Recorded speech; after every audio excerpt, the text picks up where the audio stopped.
안녕하세요. 시완이와 함께하는 성경 공부에 오신 것을 환영합니다. 이번 시간에는 율법과 죄의 관계에 대한 내용을 로마서 7장에서 함께 공부해 보도록 하겠습니다.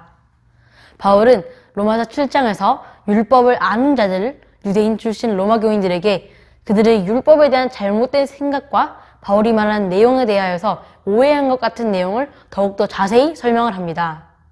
바울은 1절에서 율법이 무슨 알지 못했느냐 라면서 내용을 전개하여서 우리가 바울이 율법 문제에 대하여 다루는 줄로 알 수 있지만 바울은 여기서 율법과 죄의 그 관계에 대해서 설명을 하는 것입니다. 특히 바울은 로마서 5장 20절에서 율법은 죄를 더하게 하려 함이다 라는 말을 7장에서 다시 설명하여서 어떤 의미인지를 설명하는 것입니다. 즉 7장 전체를 이해하는 데 있어서 중요한 것은 율법이 아니라 율법과 죄의 관계라는 것을 7장을 읽기 전에 알고 있어야 하고 5장 20절에서 선언하는 것이 과연 어떤 의미인지를 7장에서 함께 자세히 공부해 보도록 하겠습니다. 7장은 너희 율법이 사람이 살 동안만 그를 주관하는지 알지 못하느냐 라면서 예를 들어서 율법의 효능이 언제까지 사람이 죽을 때까지인지 아니면 언제까지인지 그 미치는 것을 비유를 통하여서 말합니다. 바울은 여기서 혼인 관계를 통하여서 율법과 죄의 관계를 설명을 합니다.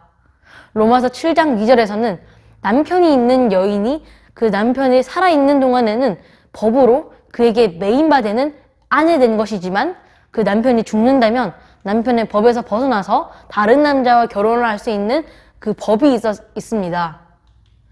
이것은 남편과의 결혼 언약을 율법으로 비교를 하고 남편이 죽었다면 이 여인은 남편에게서 자유로워진다고 하는 결혼 언약인데 바울은 이것을 3절에서 그러므로 만일 남편의 생전에 다른 남자에게 가면 음녀라고 하면서 율법과 죄의 관계도 이러한 것임을 말하고 있습니다. 함께 로마서 7장 4절을 읽어보겠습니다.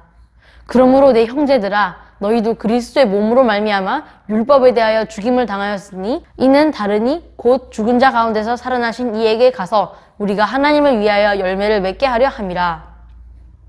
바울은 이러한 상황을 로마 교인들에게 알려주기 위해서 4절에서 그리스도와 율법 그리고 죄의 관계를 설명을 합니다. 앞에서는 남편이 죽었다면 여자가 해방되는 것이었지만 이번에는 그리스도를 믿는 신자가 죽었다고 비유를 하는 것입니다. 즉 율법은 죽지 않고 살아있지만 그 대상이 죽었으므로 율법은 사람에게서 떨어져 나가게 되는 것이고 사람도 율법에게서 자유로워집니다. 율법의 대상인 사람이 그리스도와 연합함으로 죄에 대하여 죽었습니다.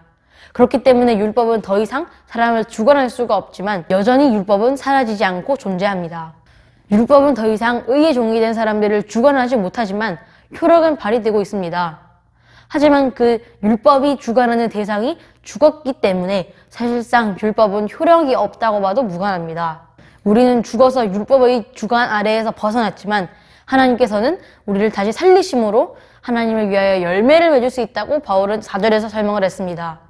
이어서 5절에서 6절은 7장에서 매우 중요한 말씀입니다. 5절을 읽어보면 우리가 육신에 있을 때에는 율법으로 말미암는 죄의 정욕이 우리 몸에 역사하여서 우리로 사망을 위하여 열매를 맺게 하였다고 합니다. 5절은 아담 질서에 속했던 사람들이 속했던 그 환경 속에서 율법이 과연 어떤 역할을 했는지를 말하는 것이라고 보면 됩니다. 여기서 육신이 아담의 범죄와 그로 인해 내려오는 원죄, 죄의 사망의 지배를 말하고 있는 것입니다. 그럴 때 율법으로 말미암는 죄의 정욕이 우리의 몸에 역사하여 죄를 짓게 했습니다. 이 말씀을 자세히 들여다보면 충격적인 발언을 바울이 했던 것을 알 수 있습니다.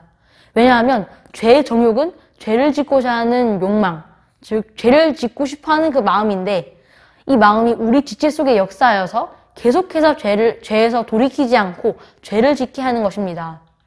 그런데 죄를 짓고자 하는 마음이 어디서 왔는지를 보면 율법으로 말미암았다고 하는 것입니다. 우리는 본래 죄인이기 때문에 죄를 짓는 것은 너무나도 당연한 일이었지만 더욱 충격적인 것은 바로 바울이 이 죄를 짓고자 하는 마음이 율법으로 말미암아 왔다고 하는 것이 바로 그 충격적인 내용입니다. 5장 20절에서 율법은 죄를 더하게 하려 한다라는 말이 로마서 곳곳에서 연결되는 것을 우리는 알 수 있는데 율법의 그 역할과 그 결과가 아주 무섭다는 것을 우리는 본문을 통해서 알 수 있습니다. 죄를 지은 결과로 인해서 우리는 사망을 얻었고 이 결과는 어느 누구도 부인할 수 없는 결과입니다.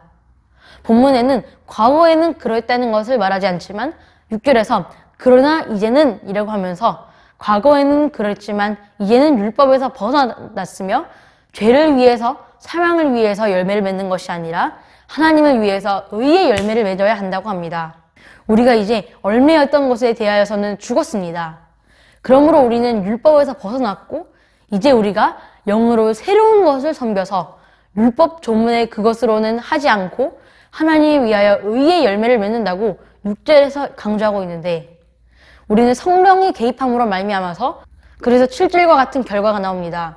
이렇게 본다면 율법은 아주 나쁜 것 같고 쓸데가 없는 것 같지만 바울은 7절에서 율법으로 말미암지 않고는 내가 죄를 알지 못하였다라고 하면서 율법을 변호하고 있는 것 같은 모습을 보여줍니다.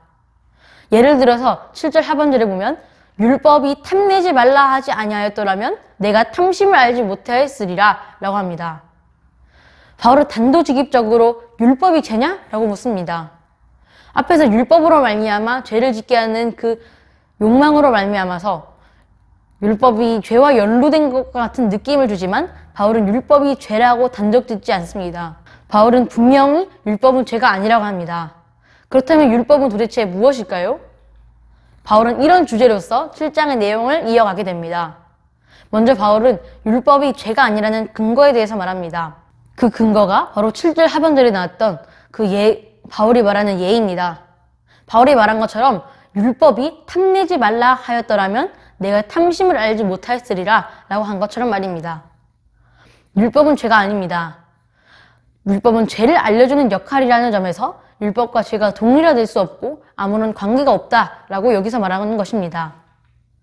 하지만 이어서 8절에서 죄가 율법에 대해서 어떤 역할을 했는지가 나오고 그로 인해 율법과 죄가 연결된다고 합니다. 율법이 죄를 짓는데 결정적인 역할을 하거나 율법이 죄다라고 단정짓지는 못하지만 바울은 분명 죄와 율법은 연결되고 있고 어떤 관계를 가지고 있다고 합니다. 7장 8절에서 보면 죄가 기회를 타서 계명으로 말미암아 사람들 속에서 마음속에서 모든 온갖 탐심을 이룬다고 합니다. 이에 대한 이유는 바로 율법이 없으면 죄가 죽은 것이기 때문입니다. 율법에서는 탐심은 우상숭배라고 하고 죄라고 하지만 오히려 죄는 이 율법을 이용하여서 우상숭배를 하게 하고 죄를 짓고 탐심을 가지게 합니다. 그래서 9절에서는 전과 지금의 차이가 말합니다.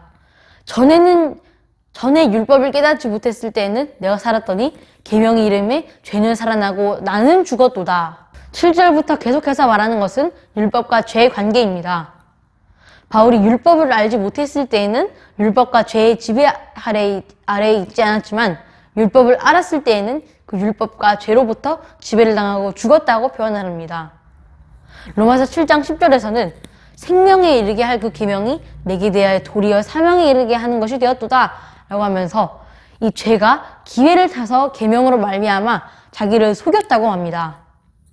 결국 바울은 율법은 문제가 없는 것이라고 했지만 죄가 율법으로 우리를 속였다고 하며 이로 인해서 율법이 오히려 사망으로 가는 것이 됐다고 설명을 합니다. 바울은 그래서 율법에 대해서 이런 결론을 냅니다. 함께 12절을 읽어보겠습니다. 이로 보건대 율법은 거룩하고 계명도 거룩하고 의로우며 선하도다. 우리의 예상과 달리 바울은 율법이 거룩하고 계명도 거룩하고 의롭고 선한 것이라고 합니다. 바울의 말은 틀리지 않았던 것입니다.